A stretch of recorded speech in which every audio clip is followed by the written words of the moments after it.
তো বিশেষ করে মাদ্রাসা এবং স্কুলের যেসব শিক্ষার্থীরা স্কুলে আসেন তাদের জন্য বিশেষ পরামর্শ থাকবে। অনেক মা বাবারাই দেখি যে সচেতন, আবার অনেকেই সচেতন না। যেমন তারা চাইলে একটি পানির বোতল সাথে দিতে পারেন, সেখানে 1 বোতল পানি দিতে পারেন।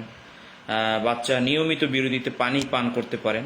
কিন্তু অনেক সময় দেখা যায় যে বাচ্চাদের সাথে পানির বোতল থাকে না। যেমন আমার স্কুলেই দেখা যায় যে বাচ্চারা শুধু ক্লাস থেকে দৌড়ে ওই যে আমাদের যেখানে পানির ব্যবস্থা করা আছে ওখানে চলে যায়। ওখানে কিন্তু রোদ, বাইরে কিন্তু রোদ, তাহলে বাচ্চা যখন ক্লাস থেকে বাইরে যাবে তখন কিন্তু সে রোদে পড়বে, সেখান থেকেও তার শরীরে কিন্তু হিট হতে পারে, তাপ হতে পারে। এই জন্য মা বাবাদেরকে বেশি করে অনুরোধ করব যে যারা মা বাবা আছেন তারা বাচ্চার সাথে অন্তত একটি পানির বোতল দিন।